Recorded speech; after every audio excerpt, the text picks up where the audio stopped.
Right, so we are kicking off part three, and Kate is incredibly poorly today, so she's not going to be massively interactive Won't be saying much. or full of her usual hilariousness.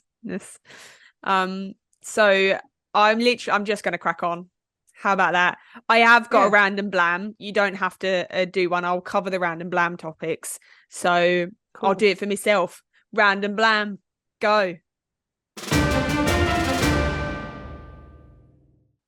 So the random blam is just a fun fact, the same as all the other random blams. Yeah, we love that. But this episode has a small bit of information, not even really a small bit of information, but it mentions the Queen at the time of 1888, and Yeah. that was Queen Victoria. Oh, And Queen Victoria was the first queen to ever live at Buckingham Palace. oh, was she? Yeah, started the trend. Oh, Yeah, so that's that's just cool. a fun bit of information that I thought people would enjoy. Oh, I did enjoy it. But what was? Oh, yeah. I'm not going to embarrass myself because I know nothing about like the rules and Buckingham Palace and that. But I'm Yeah, I assuming know nothing Buckingham Palace else. was built for Yeah, the royal family. yeah. So was I it think built for Victoria? Do you reckon? I don't think it was built for Victoria. Let's have a little look because I should have done more research on this because I really don't know nothing other than what the Crown tells us. I know nothing. Yeah, I still haven't watched that yet. When was Buckingham Palace built? Let's have a look, shall we? Hmm. 1703. Oh, Oh, wait. Construction of the palace we see today began in 1825, but the building's history goes back much further. 1703, the palace was originally built as a large townhouse for the Duke of Buckingham by English architect William Wine. hmm. 1761, King George III bought the property for Queen Charlotte and their children and renamed it the Queen's House. 1762, Sir William Chambers led extensive remodels on the palace. And then there was some sort of demolish and rebuild. Um,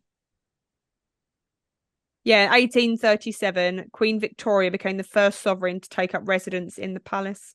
Wow, Yeah, that's how cool. about that? The Yeah. palace has 775 rooms and sits on grounds that span over 39 acres. Wow, It's been the official London residence for all reigning monarchs since Queen Victoria. that's mad, isn't it? Imagine being the window cleaner there. Oh my God, I know.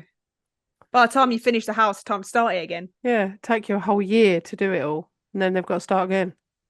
What happened? Who lives in all of those 775 rooms? I like to think maybe goblins. The dogs. Yeah, Mm, corgis. yeah. Yeah. Mm. You can just sneak in there. You'd never be found, would you? Should Just we try it?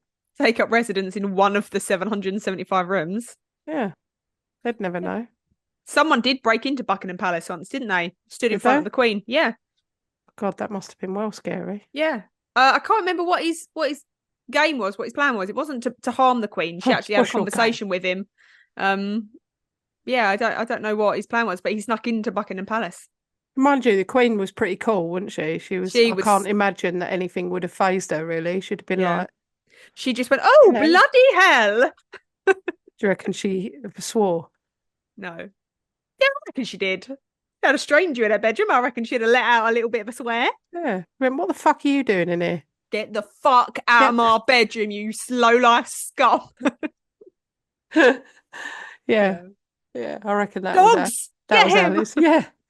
Corgis, seize. Mm. Yeah. All Oh, right. Well, that all was right. the random blam for today. All right. Random blams. Done.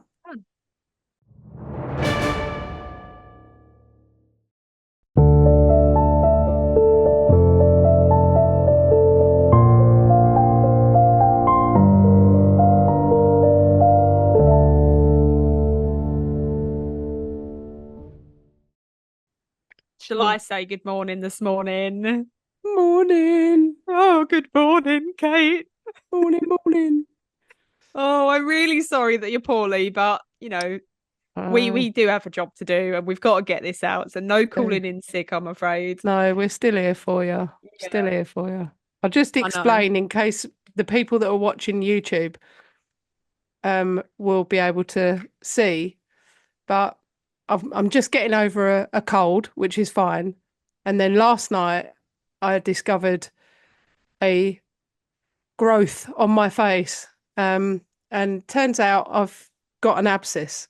So it's making me feel shocking. It's a bit disfigured. Yeah, little bit lumpy. A So little bit disfigured in the face. I got flaps down on my hat today because I thought it might cover it. Oh, should we crack on then? Yeah, let's do it. Because this is quite a lengthy episode again, because there's just so much to cover. So welcome to part 3. If you haven't listened to part 2, go and listen to part 2. If you haven't listened to part 1, go listen to part 1 and 2, because you need to, really. Yeah. So let's quickly recap on part 2. So we covered the infamous double event, the murders of Elizabeth Stride and Catherine Eddowes, the saucy Jack postcard that was received, and then also touched on the topic of the most famous letter of them all, which is the From Hell letter. So let's get straight back into it. You're back in the 1800s. Stark, stank, stinks. People are dying everywhere. And it's October the 16th. It's been 2 weeks since Jack the Ripper claimed the lives of Elizabeth Stride and Catherine Eddowes, and the police are scratching their heads trying to find this killer, but they've literally got no hope unless they catch him in the act. So they're out in droves, patrolling every inch of the streets of Whitechapel, but there aren't quite enough of them to cover every inch of Whitechapel. You know, upstanding members of the public have formed the Whitechapel Vigilante Committee, and they've given up their free time to fill in the gaps of these patrol routes. They've even offered up their own money to form a reward for anyone that has information on Jack the Ripper. So George Lusk is the head of the Vigilante Committee, and he receives a package addressed to him, a small brown box, and he isn't expecting a parcel, so this comes as a bit of a surprise. He doesn't really take any sort of time to consider what the contents could possibly be before he opens the top of the box and finds a letter. Underneath the letter, he finds a jar, and inside the jar, he finds half a human kidney preserved in alcohol. And in shock and horror, he reaches into the box to take out the letter. And in the top right-hand corner, where the sender would normally write their return address, were 2 words: From Hell. And below that, the letter read, Mr. Lusk, sorry, I send you half the kidney I took from one woman, preserved it for you. T'other piece I fried and ate. It was very nice. I may send you the bloody knife that took it out if you only wait a while longer. Signed, Catch me when you can, Mr. Lusk. And due to the amount of hoax letters that had been received in the wake of the Dear Boss letter, even before the Dear Boss letter, they were receiving hoax letters. People were jerks in 1888. Yeah. Just nothing better to do than write these practical joke letters. And so nothing's changed. Nothing's changed. It still happens. People still be dicks. Mm-hmm. But because of the amount of hoax letters, George Lusk didn't really suspect anything about this letter. He didn't think that it had come from the killer himself. He actually believed it to be a practical joke from medical students that perhaps had access to a cadaver and had taken the kidney from there. However, when it was sent away to be tested by Dr. Thomas Openshaw, he concluded that the kidney had come from the left-hand side of a woman, and the woman was aged around 45 years of age, and he believed that this woman had been suffering from Bright's disease. And if you remember back to the previous episode, Catherine Eddowes, who happened to be 46 when she was murdered, had her left kidney removed. And when her right kidney was inspected, the physician believed that she was suffering from Bright's disease. So people felt that this was proof that the letter had come from the killer himself. So this sparked a new frenzy of media headlines. Does this mean Jack was going to strike again. He said that if you wait a little while longer, I'll give you the knife. So does that mean that more killings are going to happen? And people were kind of all up in a frenzy for a little while. But over the course of the next few weeks, things started to quieten down a little bit.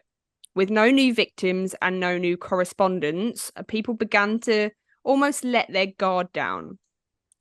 That was until the 9th of November. John, aka Jack, he liked to be called Jack, but his name was John. So John McCarthy, a landlord for some tenants living at Miller's Court, which was kind of like a house on Dorset Street that was split up into many postage stamp sized rooms and then rented out.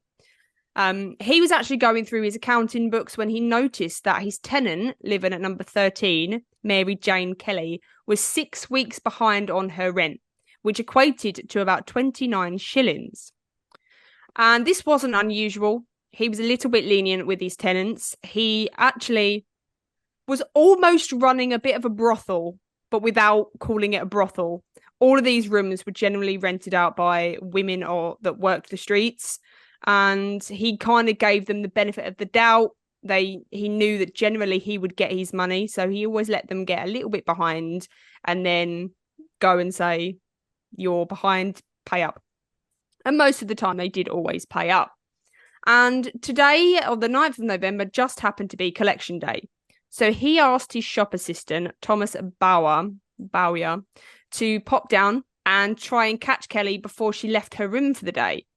She had plans, like many others had that day, to watch the procession of the Right Honourable James Whitehead make his way to the Royal Courts of Justice to be sworn in as the new mayor. Now, that is a tradition that still stands today, and I think it's called something like Lord Mayor's Day or something. There's like a street procession of this new mayor as he walks through. So everyone was going to be out on the streets to watch this procession. So he thought, go down and catch her before she's not there. So Thomas headed over to Mary's room, which just happened to be on the bottom floor in the corner of the building. So she had 2 windows on one side, which faced out onto the road. And then round the corner was the front door to her bedroom. So if you can picture, it literally was the corner of the building. You could reach through the window to the front door. That's like how small it was and how close the door was to the window.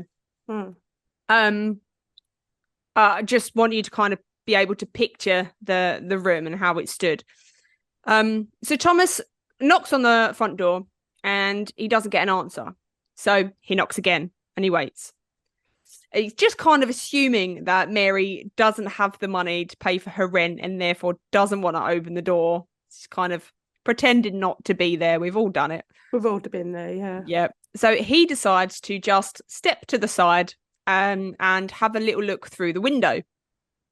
But there's something hanging on the inside of the window and he can't quite see in.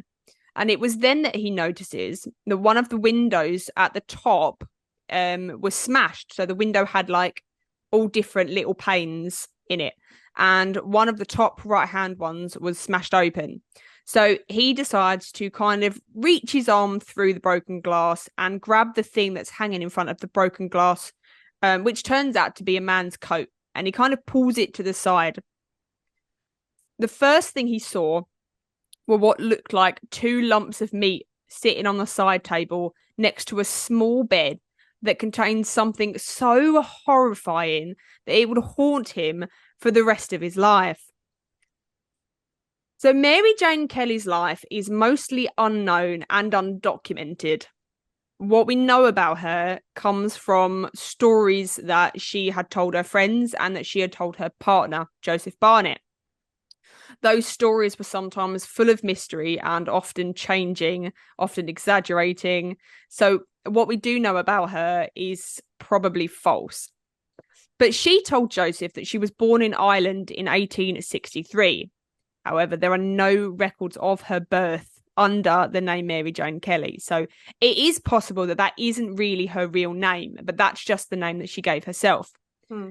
She told Joseph that she was one of 6 or 7 siblings, and that although she was born in Ireland, she was raised in Wales.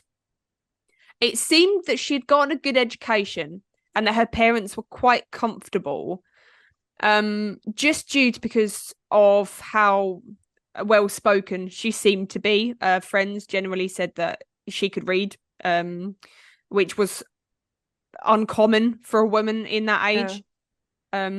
So they believed that she got on a good education. It had come from wealthy parents, but she had mentioned to Joseph Barnett that her parents had disowned her, but we don't know why.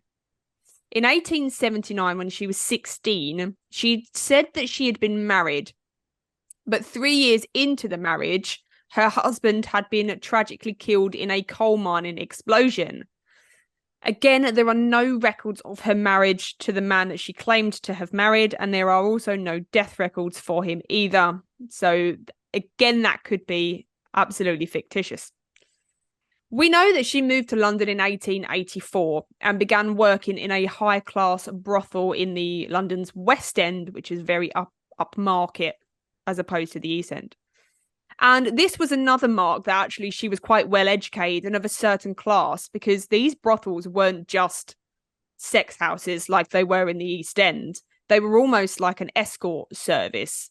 So the men that frequented them would have money, and they would expected a certain caliber of woman to be, you know, quite posh, quite well mannered, quite, you know, could hold herself like a decent lady. So that's why people generally thought, again, that she was from a wealthier background. So we don't really know much, but it said that while she was working in this brothel, she was whisked away to Paris by one of the clients.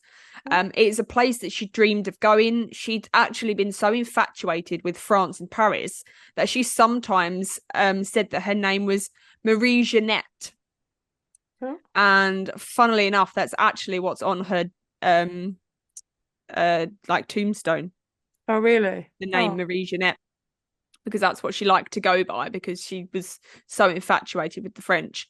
However, she was only in Paris for 2 weeks before she then returned to London. She actually said that Paris wasn't for her. But now she ended up living in the East End, and her days of buying expensive clothing were over. Her days of riding around in carriages with well-to-do men were over. And it was around this time that Mary turned to alcohol. She was known to be living in a lodging house on Flower and Dean Street called Cooley's, which, if you remember in part 1, was where Annie Chapman used to stay. So it's quite possible that these two women had known each other. She was eventually kicked out of the lodging house for drinking, and it said possible use of intoxicants.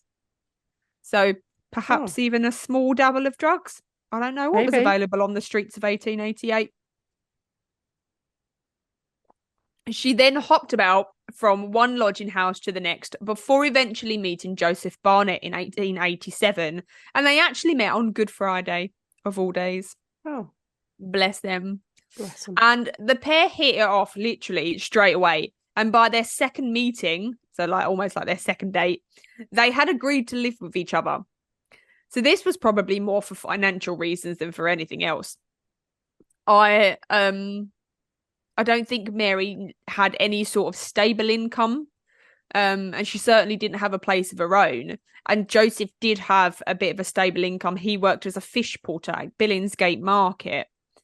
And whenever a name comes up that I know, I'm like, oh, I've been to Billingsgate Market. I love it. I like Billingsgate. Yeah. And so he had money coming in, and for a short while, they just stayed in lodging houses. They stayed together. They stayed in a lodging house on George Street, and then hopped about a few times. They got evicted from one for not paying rent and for being drunk and disorderly. And they ended up finding a room to rent in early February of 1888 at number 13 Miller's Court. The Miller's Court was located on Dorset Street. It was a street that kind of matched roughness with Flower and Dean Street. The residents and the locals used to call it Dosset Street instead of Dorset Street because of the amount of doss houses on that road. Yeah. Which, hilarious. Yeah. This room cost the couple around 4 shillings a week, which in today's money, I did some inflation Mm. calculations, which would have been about 30 to £40 a week. It cost them. For their 4 shillings, Mary and Joseph had a 120 square foot room, which is about 10 feet by 12 feet, which Wow. is not, it's not big. No. It is postage stamp size. So the room had a small single metal bed frame with just a thin, dirty mattress on it. It had a bedside table and a chair, a little metal bath, and that was slid under the bed because there was no room for it. Mhm. And it had a fireplace. Mm. And above the fireplace hung a huge painting titled The Fisherman's Widow, which depicted a woman draped across the knee of another woman in grief. Um, which is a bit sad to have that sort of a painting, just especially considering what happened to her. But Mm. it was said that Mary Kelly was a very good artist, actually. So it could be that she just appreciated the artwork. Mm. It seemed that for a time, Mary and Joseph were doing okay. Mary had odd work here and there, but they were kind of able to keep their head above water for a little while. The couple were described as a lovely couple, and her landlord, John McCarthy, it said this about Mary. She was a very quiet woman when sober, but noisy when in drink. When drunk, Kelly would often be heard singing Irish songs, but she would often become quarrelsome and even abusive to those around her, which earned her the name Dark Mary. Mm. And if you read into the backgrounds of most of these women, they all say the same. They were lovely women until they were drunk, and then they Yeah. were feisty. Um, so all was well until Joseph lost his job in July. So to make ends meet, Mary was forced onto the streets of Whitechapel in order to pay rent and, to get her fix of alcohol, just to survive, really. She ended up back on the streets. And although the couple were thought to be a lovely couple, they still had their struggles, especially when drunk. Joseph didn't like the fact that Mary worked the streets and he was always asking her to stop. The couple were often heard fighting. They had a neighbor directly above them, and then beside them, there was so many rooms crammed into this house. So they had a neighbor above and to one side, but not to the other side. And the building was so flimsy and shabbily constructed that neighbors upstairs could kind of see through the floorboards a little bit. So they would know when the light was on, if someone was home, and obviously that you could hear everything. Yeah. And her room to the side was partitioned by just wood, just like a plank of wood that had been wallpapered over. So by no means soundproof. By the fall of 1888, the relationship between Mary and Joseph had become strained by their financial situation, as well as Joseph, the fact that he did not like Mary's lifestyle. He did not like the fact that she was on the streets. So not only did he dislike the fact that she was prostituting herself, he also feared for her being on the streets. Jack the Ripper, the fear was heightened after this double event at the end of September, and Mary had ended up back on the streets at the around September time, October, that sort of time. And Mary had almost become obsessed with Jack the Ripper, obsessed with any news of Jack the Ripper. She was terrified, really, of it. She would often ask Joseph to read her the newspaper, with any newspaper that had a mention of Jack the Ripper. She wanted to be kept up to date with eyewitness reports, his comings and goings, what he could possibly look like, so that she could try and avoid anyone of the same description. So she tried to get as much information about him as possible in order to make herself safer. Mm. And it was very rare for someone working the streets to have a room of their own to stay. And although it was a tiny room for her and Joseph, Mary would sometimes take in other prostitutes if they had no other place to stay for the night. So not only did she want them off the streets when it was exceptionally cold out, she also wanted to try and protect them from Jack the Ripper.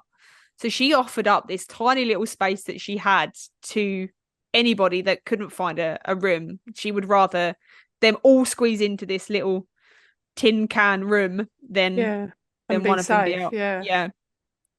So while Joseph was somewhat understanding of this for a while, it was often something they thought about because the room was just tiny. And on the 30th of October, after a huge fight about the fact that somebody was living in that house or that room, he decided to leave. And Joseph actually said, she only let them because she was good-hearted and did not like to refuse them shelter on cold, bitter nights. We lived comfortably until Mary allowed a prostitute named Julia to sleep in the same room. I objected, and as Mrs. Harvey afterwards came and stayed there, I left and took lodgings elsewhere. And it was said that he did not like this prostitute, whoever this Julia, her name was Julia Harvey. Oh. He did not like her. She wasn't of good character, so he didn't want her staying there, but she stayed there anyways. She stayed there for a few weeks, I think. But it was this argument on the 30th of October that led to the window by the front door getting broken. I think it was actually Mary that had broken that window in the argument. And it turned out to be incredibly handy that she had broken the window, because very shortly after this argument, Mary had lost her door key. And this was a door that locked automatically when it was closed. So she needed a key to get in. But she figured out that she could reach her arm through this broken window and then unlock the door from the inside. So problem solved. Although the broken window did let the cold in. So sometimes she would either plug it with a rag or she would hang a man's coat in front of it to stop the draft from coming in. So although Joseph was now no longer living with Mary and he was taking up lodgings elsewhere, he still stopped by every day to see Mary, and he would spare any money that he could and to give it to her. He really, really loved her, but he just couldn't stand the living situation. It was a very tiny space and he'd kind of had enough. On the evening of the 8th of November, Joseph Barnett stopped into 13 Miller's Court around 7 p.m. to visit Mary, and he sat with her for about an hour and was really apologetic that he didn't have any money to give her that day. After he left, which was probably around 8 o'clock, there are no confirmed sightings of Mary between the hours of 8 p.m. and 11:45. It's thought that she knew the landlord would be coming in the morning to collect this back payment of rent. So she decided to go out onto the streets and just earn as much as she could. So she is then seen at around 11:45 by Mary Ann Cox, who was another resident of Miller's Court, and she lived at number 5. Mary Ann Cox was a woman of the night, and she was returning to her room briefly. She wasn't there for very long, but as she was returning and walking down Dorset Street towards Miller's Court, she sees Mary Kelly ahead of her, walking with a man. She describes the man as being about 5'5", shabbily dressed in a long overcoat and a billy hat, and said he had a blotchy face, small side whiskers, and a carroty moustache. I was carrying a pail of beer. And carroty.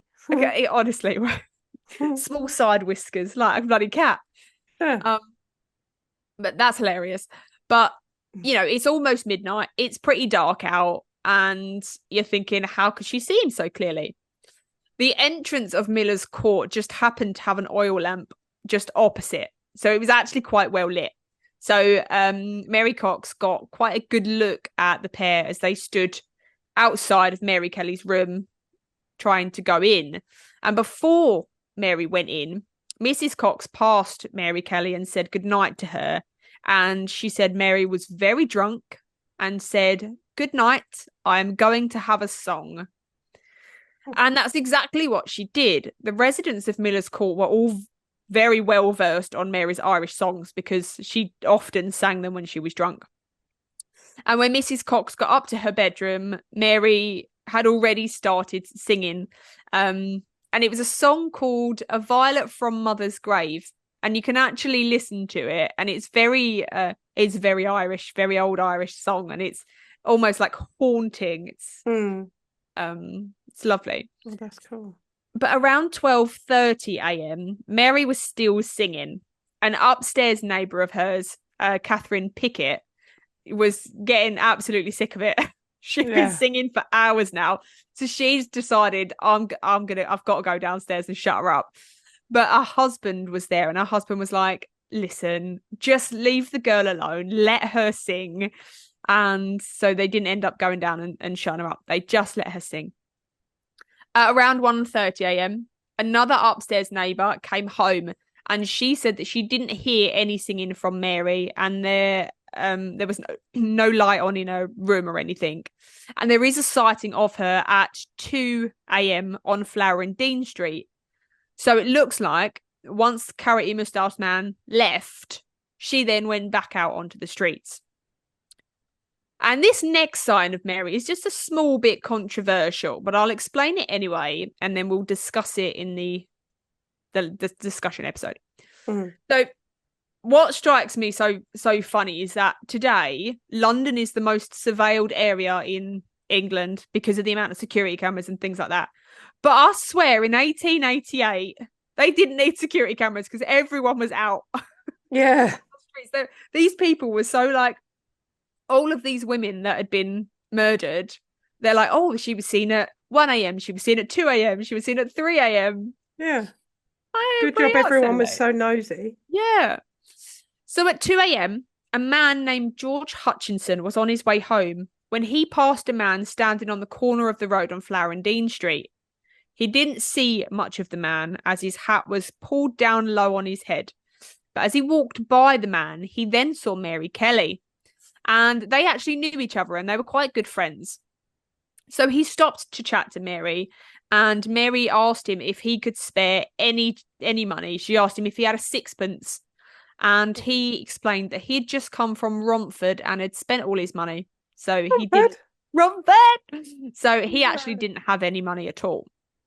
So Mary then left. She said her goodbyes and she walked in the direction of the shady man on the corner. And George watched as Mary struck up a conversation with this man. He heard Mary laugh, and then he saw this man place his hand on Mary's shoulder and then begin to walk back towards Dorset Street. And George got a good look at this guy, and he was able to describe him in great detail. He said the man had a pale complexion, a small moustache with dark hair and bushy eyebrows. He was wearing a felt hat which was pulled down low in an attempt to hide his face. He wore a long dark coat and dark spats over his boots. And I looked up what a spat was because I didn't know. And they're like just shoe coverings, really, to stop the front of your shoe from getting scuffed and dirty. And mostly on white shoes. So it makes the shoe look white and black. And I actually thought that was what the shoe was. Yeah. These old-fashioned white and black shoes. But they're not. The black bits are spats. Which I love history. Yeah. He also said that the man looked Jewish in appearance and looked to be carrying a parcel in his left hand. And George didn't like the look of this man. So he followed them back to Miller's Court, where they began kissing in the doorway to Mary's room before the couple went inside. So George said he stood and waited outside for almost an hour, waiting to see the man come out or listening to any suspicious activity. But when the clock struck 3 a.m, George decided to head home. And another witness does state seeing a man hovering around outside Miller's Court around this time. So it would seem likely that it was George that they had seen. Around 4 a.m, an upstairs neighbour, Elizabeth Pratter, was awoken when her kitten decided to walk across her in the night. I think it said it walked across her neck, which cats do. They're typical. Yeah. And after she had awoken, she heard someone scream, "Oh, murder." And this was heard by another neighbour. But it could have been heard by more people, but it was so common that they just thought nothing of it. So common was the cry of murder in Whitechapel, especially in Flower and Dean Street and Dorset Street and, the rough areas, that it was just white noise, really, to the residents. That's so bad. Other residents of the area said, oh, I wouldn't have done anything either. Because people were like, oh, you heard someone say, oh, murder, and you didn't do anything. Yeah. But other people were like, I wouldn't have done anything either. Yeah, hear it all the time. Yeah. And Mary Kelly is not seen again until Thomas Bauer peers through the broken window into her room. So once he knocks on the door and he doesn't get an answer, he peers through the room and he sees what he thinks looks like 2 lumps of meat on the bedside table. And then in the small iron bed was the massacred body of Mary Kelly. So, horrified at this discovery, he runs back to John McCarthy's office to grab him, and he's like babbling and he's not making any sense. So, John McCarthy decides to just follow Thomas back to Mary's room.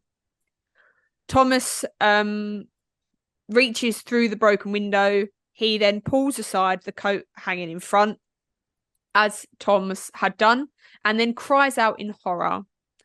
There on the bed, mangled beyond all recognition, body parts strewn all around the room, was the body of Mary Jane Kelly.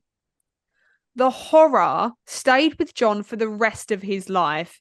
He actually later told a journalist, "The sight that we saw, I cannot drive away from my mind. It looked more like the work of a devil than of a man. I had heard a great deal about the Whitechapel murders, but I declare to God I had never expected to see such a sight as this. The whole scene is more than I can describe. I hope I may never see such a sight as this again." So Thomas went running down the road to find a police constable, and luckily he found Inspector Walter Beck and Detective Walter Dew not far away, and he just literally blurts out, "Another one. Jack the Ripper. Awful. Jack McCarthy sent me." And then they all hurried back to the scene, and Detective Beck tries the door, but it doesn't open. He then peers through the broken window like Thomas and John had done, and he saw into the room, and he immediately staggered backwards and he cried, "For God's sake, Dew, don't look." But Dew ignored the order and he looked for himself. 50 years later, he wrote a memoir which included his memory of that day. As my thoughts go back to Miller's Court and what happened there, the old nausea, indignation, and horror overwhelm me still. My mental picture of it remains as shockingly clear as though it were but yesterday. No savage could have been more barbaric. No wild animal could have done anything so horrifying.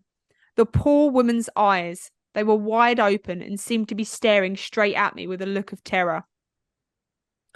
The 2 officers quickly sent for Inspector Aberline, who arrived at the scene at 11:30 a.m. with Dr. Baxter Phillips shortly arriving afterwards.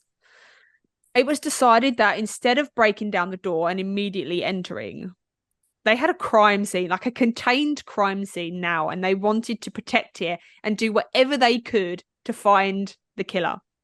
So they cordoned off Miller's Court. No one was allowed in or out, and then they sent for the latest technology that they had at their disposal. Burgo and Barnaby.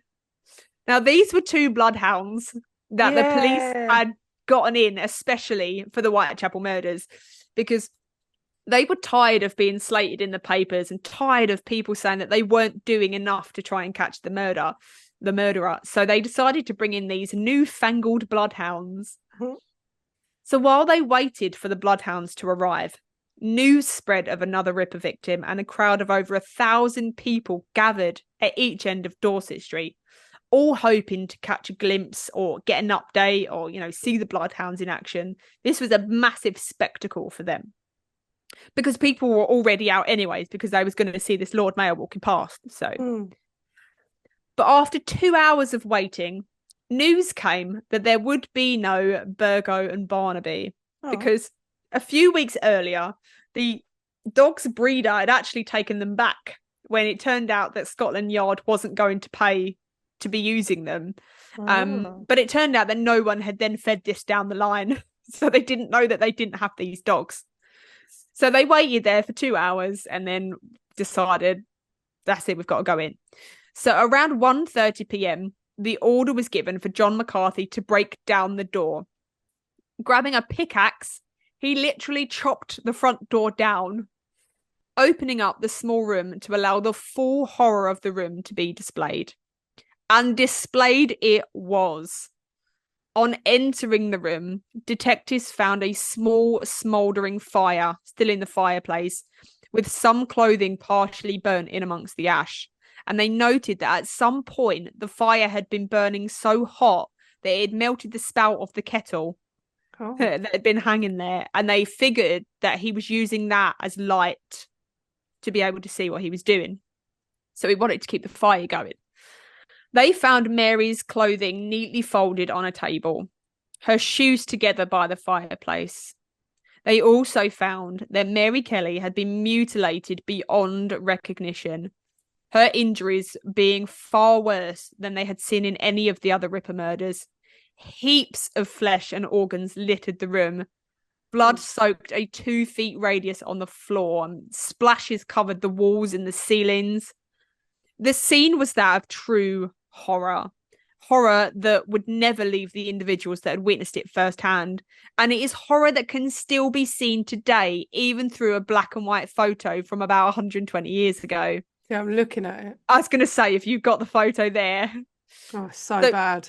Detectives felt that it was necessary to photograph the scene and to photograph Mary's body. And she's the only Ripper victim whose body had been photographed in the state that it had been found. The rest were all photographed kind of awfully sewn together.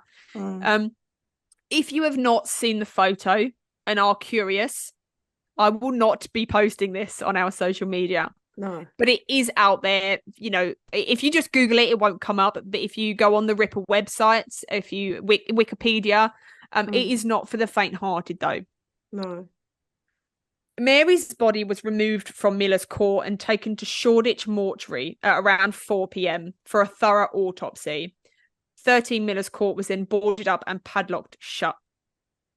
Dr. Thomas Bond took over the autopsy of Mary, and this was his report. The body was lying naked in the middle of the bed, the shoulders flat, but the axis of the body inclined to the left side of the bed. The head was turned on the left cheek. The left arm was close to the body, with the forearm flexed at a right angle and laying across the abdomen. Now, when I say across the abdomen, it's her hand had been pushed into the open cavity that was her stomach. The right arm was slightly abducted from the body and rested on the mattress. The elbow was bent, the forearm face up with the fingers clenched. The legs were wide apart, the left thigh at right angles to the trunk and the right forming an obtuse angle with the pubis. The whole of the surface of the abdomen and thighs were removed, and the abdominal cavity emptied of its viscera. I can never say that word. Viscera. I'm going to say that. Viscera. The breasts were cut off, the arms mutilated by several jagged wounds, and the face hacked beyond recognition of the features. The tissues of the neck were severed all around down to the bone. The viscera were found in various parts. The uterus and kidneys with one breast were under the head, the other breast by the right foot, the liver between the feet, and the intestines by the right side, and the spleen by the left side of the body. The flaps removed from the abdomen and thighs were on a table. So that was the 2 lumps of meat that Thomas Bauer had seen. The bed clothing at the right corner was saturated with blood, and on the floor beneath was a pool of blood covering about a 2 feet square. The face was gashed in all directions, the nose, cheeks, eyebrows, and ears being partly removed. The lips were blanched and cut by several incisions running obliquely down to the chin. There were also numerous cuts extending irregularly across all the features, and her forehead had been skinned. The neck was cut through the skin and other tissues right down to the vertebrae, the 5th and 6th being deeply notched. Both breasts were more or less removed by circular incisions, the muscles down to the ribs being attached to the breasts. So he'd removed them all the way down to the rib cage. The intercostals, which are the muscles between the ribs, the intercostals between the 4th, 5th, and 6th ribs were cut through, and the contents of the thorax visible through the openings. and the thorax is the area of the ribs. The skin and tissues of the abdomen from the costal arch to the pubes were removed in 3 large flaps. The right thigh was denuded in front, which means stripped. So the right thigh had been stripped down to the bone. The left thigh was stripped of skin, fascia, and muscle as far as the knee, and so was the right buttock. It literally was just bone showing. The left calf showed a long gash through skin and tissue to the deep muscles and reaching from the knee to 5 inches above the ankle. Both arms and forearms had extensive jagged wounds. The right thumb showed a small superficial incision about 1 inch long. On opening the thorax, it was found that the right lung was minimally adherent by old firm adhesions. The lower part of the lung was broken and torn away. The pericardium was open, which is the sac around the heart, and the heart was absent. Oh. The only thing left untouched of Mary's was her eyeballs, and that was how Joseph Barnett identified her. And some people believe, so do you remember in episode 1 where I said that people believed that the eyeballs kept a vision of what was last seen when they died? Yeah. So some people believe that that is why Jack the Ripper left the eyeballs as almost like a taunt to the police. Yeah. Because literally there was no other part of her that had been untouched. If you do happen to see the picture of the body, or you don't want to see it but are kind of interested in what she looked like but can't envision it, when I first saw the image, I didn't really know what it was. So I was like, what's that? All I can liken it to is when you see the carcass of a buffalo or a zebra that has been stripped by lions. Yeah. That is literally what it looks like. Yeah, it really is. It's really bad. I've stopped looking at it now because I'm like, oh, done. Even so, the photo that was taken in 1888 by the oldest form of photography equipment, and the black and white. It's not a very clear picture, but it still shows. It's still awful, isn't it? So you can imagine really what that looked like to the eye. So they estimated that she had been murdered around 3 to 4 a.m., which coincided with the cries of "Oh, murder" that the neighbour had heard. And it was thought that she'd been killed by someone that had already been in the room with her, rather than someone that had broken in and killed her. And it was clear to detectives that she had been killed in the bed by a cut to her throat due to the amount of blood that had been on the right side of the bed, but then she had been moved over slightly so that the killer had then more room to mutilate her body. So it could have been that she was asleep on her side and the killer slit her throat and then rolled her over. And thankfully all of what was done to her was done post-mortem. Yeah, thank God for that. And as far as the investigation into her murder goes, there really wasn't any. So an inquest was held after her death, like what had happened in the other ones, and it established a timeline of those that had seen her last. And this is where the testimony of George Hutchinson came in, the man who had seen her with another man around 2 a.m, going back to her room and not emerging. So George Hutchinson described this man in great detail, even down to the colour of his eyelashes. Oh, right. So that's why it became so controversial, because it was 2 a.m, it was very dark, and Lester stood right next to him. Prob's not going to see his eyelashes. So we'll discuss that in the next episode, because he was arrested. He did become a suspect. Dr. Bond, who had conducted the autopsy, he actually came up with a profile of the killer. And this, fun fact, is the earliest surviving offender profile. So you know how we profile killers today? Yeah. That's what he did. And this is his profile. It says, The perpetrator was a solitary, eccentric individual who was subject to periodic attacks of the homicidal and erotic mania, and who had been in an extreme state of satyriasis. I don't know what that word is. There's a lot of I's and A's. As he performed the mutilations upon Kelly and the 4 previous victims. So I looked up what that word means, and it says an inordinate sexual craving in the male. Oh. So he believed that it was all sexually driven. Others do not. He also strongly opposed the idea that the killer had any anatomical knowledge. He said that the killer didn't even have the knowledge of a butcher or horse slaughterer. Oh.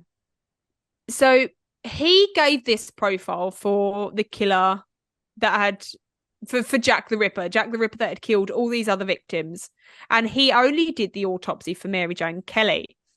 And he also gave approximate time of deaths for all the other victims as well, even though he wasn't there and he didn't do the autopsies, and they all turned out to be incredibly inaccurate. So people don't generally tend to pay much attention to what Dr. Bond said, because he kind of came in and was like, oh, I'm the expert now, I'm taking over, this is who Jack the Ripper is. But he came in very late to the scene. Yeah. So no one really had much clue about what to do to catch the killer. They were very much out of their depth. On the 10th of November, a pardon was given to everyone but the killer in the hopes that perhaps an accomplice would come forward with information. Yes. Even though they believed it was the work of one person, they were just so desperate. They were like, we won't charge anybody with anything unless you're the killer. Worth a shot, isn't it? Worth a shot. Yeah. The Echo newspaper released an article on the 10th of November, also with their own opinion on the killer, and also a somewhat of a profile as well, which turns out to be much better than Dr. Bond's. And it says, another atrocious murder, and committed in the same district on a member of the same unfortunate class, and doubtless by the same villain. It is now certain enough that there is a human fiend in our midst who murders and mutilates his victims from sheer devilry. He does not appear to be animated by a motive of gain, or of jealousy, or revenge, or in fact by an ordinary impulse which nerves the hand of murderers. He kills apparently for the sake of killing, or to scarify society. It is supposed by some that he must be a maniac. If so, he puts methods in his madness, as his purpose appears to be skillfully planned. He has realised De Quincey's fiction by making murder a fine art. He arranges his plans with considerable calculation. He selects his own time, does his bloody work, provides for his own escape, and no doubt gloats and glories over his successes. It is too evident now that the man, it must be a being wearing the shape of a man, is no common murderer. He is clever in his arrangements, adroit in his methods, and successful in his work. Anyway, he has managed to kill 7 women, to startle the country, and to escape without leaving a clue behind. Society is, in fact, confronted with a subtle enemy, and the question is, how is he to be caught and killed?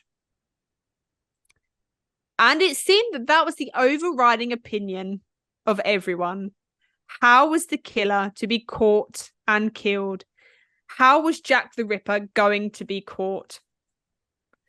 So word of Mary Kelly's death reached the Queen at the time, which was Queen Victoria.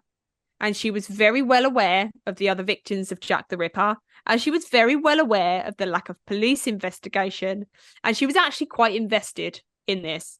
So she sent a letter to Henry Matthews, who was the Home Secretary, and this letter arrived on the 13th of November, which was 4 days after Mary Kelly's death, and it reads, the Queen fears that the detective department is not so efficient as it might be. No doubt the recent murders in Whitechapel were committed in circumstances which made detection very difficult. Still, the Queen thinks that, in the small area where these horrible crimes have been perpetrated, A great number of detectives might be employed, and that every possible suggestion might be carefully examined and, if practicable, followed. Have the cattle boats and passenger boats been examined? Has any investigation been made as to the number of single men occupying rooms by themselves?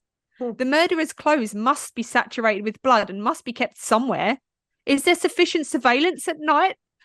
These are some of the questions that occur to the Queen on reading the account of this horrible crime. So she's like, Yeah, she was on have it. you fucking done anything? Yeah. Have you even been doing any police work? And the police did make some arrests. They had a whole list of suspects, but all of these suspects had an alibi and could never be tied to the crimes. But we will discuss this in the last episode about all of the suspects, because there are some that fit, and there were quite a few that fit. So we'll discuss all of these in the last episode. Cool. But Mary Jane Kelly is generally considered to be the Ripper's fifth and final victim, the last of the canonical five. People have asked me what canonical means. It's very difficult to describe. Mm-hmm. It's something to do with the canon, the law of canon, something like that. But it is what it is. She's the last of the canonical five, according to a lot of people. However, some theorize that there are more than 5 Ripper victims, and these are known as the Whitechapel murders. The Whitechapel, if you've taken in some of the information, a lot of the newspapers refer to these as the Whitechapel murders. In the last one that I just read, he said about the Whitechapel murders, or that he's already killed 7 victims, because the newspapers at the time put them all together. So the Whitechapel murder file, the police actually had a file called the Whitechapel murders, and they detail another 4 murders that occurred after the canonical 5. Those of Rose Milett, Alice Mackenzie, the Pinchin Street torso, and Francis Coles. And they also include the first 2 victims that I spoke about in the first episode, Emma Smith and Martha Tabram, bringing the total to 11. So there are 11 Whitechapel murders. So let's briefly discuss those murders, and then in the last and final episode, we will discuss whether you believe that they are also Ripper victims, because I have my own opinions. On Thursday, the 20th of December, 1888, a patrolling constable found the strangled body of 26-year-old prostitute Rose Milett in Clark's Yard. An autopsy revealed that she had been murdered. However, good old Dr. Bond thought that she hadn't been murdered and that she had accidentally hung herself with her neckerchief. But the newspapers picked this murder up as it was 4 weeks after Mary Kelly had been murdered, and they tied it to Jack the Ripper, which kept this fear of Jack the Ripper alive amongst everybody. 7 months later, at 12:50 a.m. on the 17th of July in 1889, Constable Walter Andrews found the body of local prostitute Alice Mackenzie lying close to a lamppost on a pavement in Castle Alley, which was just off of Whitechapel High Street. Her skirt had been pulled up, and there was blood over her thigh and abdomen, which, it transpired, came from a zigzag wound that ran from just beneath her left breast all the way down to her navel. Her throat had also been slit on the left-hand side, which severed the carotid artery, which was her cause of death. So many people believed that that was the work of Jack the Ripper, because her torso had been somewhat mutilated in the same way that the canonical 5 had been. And because it had happened so many months later, this whole new fear of Jack the Ripper was brought up again, and they thought, oh, he's started his reign of terror all over again, because when his first victim, she wasn't quite as mutilated as the last victim, so they believed that he was starting from 0 again almost, and then he was going to work his way up to another Mary Jane Kelly. However, some people believe that this was just the work of a copycat and trying to pass the murder off as a Jack the Ripper murder. In the early hours of the 10th of September 1889, a woman's torso, minus the head and legs, were found under a railway arch in Whitechapel. It was covered in, completely covered in bruises. And the abdomen had been extensively mutilated in a manner very similar to that of the previous Ripper victims. It was thought that she'd been killed on the 8th of September and then had not been discovered until the 10th, which then sparked even more debate, as that had been the date 1 year prior that Annie Chapman had been murdered. And it was also close, she was found close to the site of one of the murders as well. So again, that was tied into a Ripper murder as well. But experts believed that although her body had been mutilated, it was a very different MO to Jack the Ripper. Her genitals hadn't been touched, whereas in the other murder they had been. And so people, that he hadn't also chopped their bodies up as well. Although he had, in Mary Jane Kelly's, one of her arms was hanging on by skin and her head was hanging on by skin. So he pretty much chopped them apart. But to this day, she has never been identified and is known only as the Pinchin Street torso. And now, the final of the 11 Whitechapel murders. On Friday the 13th, February 1891, Police Constable Ernest Thompson was passing through an archway of the Great Eastern Railway. Thompson had passed this spot 15 minutes before on his beat and was quite confident that nothing was amiss. And then he returned to start his beat again at 2:15 when he heard a man's footsteps walking away from him. And he looked into the archway with his little lamp and he noticed a figure lying on the ground.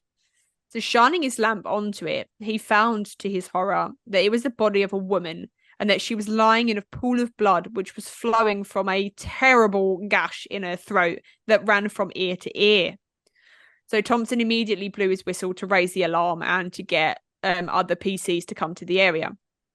And they checked her body and found that she was still warm and still alive. She had a little bit of a pulse, but by the time the doctor came, she was pronounced dead. An autopsy revealed that her throat had been cut twice. So from ear to ear one way and then back again. And this, again, sent Whitechapel back into a frenzy that the Ripper had struck again. And one paper wrote, "Another murder, although not so fiendish in all its details as those which were enacted within a comparatively short period of one another in Whitechapel in 1888 and 1889, has been committed in the same district, and the many similar circumstances surrounding this latest mysterious crime seem to point to it being the work of the same person. The place, the time, the character of the victim, and other points of resemblance recall in the most obvious way the series of crimes associated in the popular mind with the so-called Jack the Ripper." So I don't know why this one is the last of the 11, because they could really have just continued roping in any murder to Jack the Ripper, but she became the last of the Whitechapel murders. And that literally is the end of the Jack the Ripper saga. The Jack the Ripper saga, the Whitechapel murders. There are no more after this. And there are a lot of questions. There are a lot of theories. And we will discuss them all in the next episode. We'll discuss why you think he stopped, if he did stop, what his purpose was, whether the canonical 5 are all tied to Jack the Ripper, whether there's more, because I actually believe that Martha Tabram is a Jack the Ripper victim, but we'll go into that. Okay. But there's a lot to discuss in the next episode, and I can't wait. To our listeners, if you have got any questions or any theories or any information that you think is wrong, get it to us so that we can discuss it or answer it in the next episode. Definitely. Because we have got a lot to go through. We'll go through all the suspects as well. And then if you think any of those are actually Jack the Ripper, because there's a lot of suspects that you think absolutely that was him. Yeah. So yeah, get your questions and thoughts and everything into us. Yeah. Great. Yeah. But that is the end of the Jack the Ripper murders. So creepy. Yeah.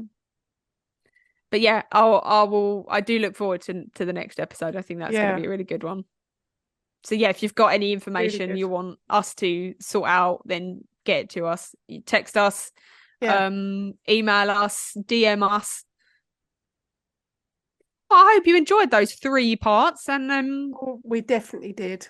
Look forward to the last one. Yeah. Our first 4-parter. I know. It was so good though. As much as I'm looking forward to the last one, I kind of don't want it to be over. We can't just do a 100 episode Jack the Ripper. Well, we probably could do 100. There's so much information. Yeah. We probably could do a really deep dive, but I think what I've covered is just the tip of the iceberg, really. But it's enough information for you to formulate some questions. No, it's brilliant. I've really enjoyed it. Cool. I look forward to next week's one. Yes. Oh, well, I hope you feel better. Thanks. Bye. Bye.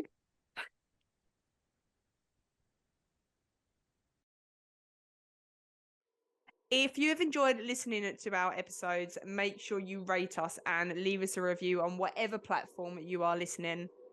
We absolutely love hearing from you guys. So you can also help support our show by donating to our Buy Me a Coffee link. We will make sure that you get a massive shout out and a big thank you in our next week's episode. You can also follow us on social media at Perplexed Podcasts. We're on Facebook, Instagram, and if you want to see more videos and blooper reels, subscribe to our TikTok and YouTube channels. You can also email us your stories at perplexedpodcasts@gmail.com. And you can find all the relevant links in the episode descriptions. Thanks for listening. Bye. Bye.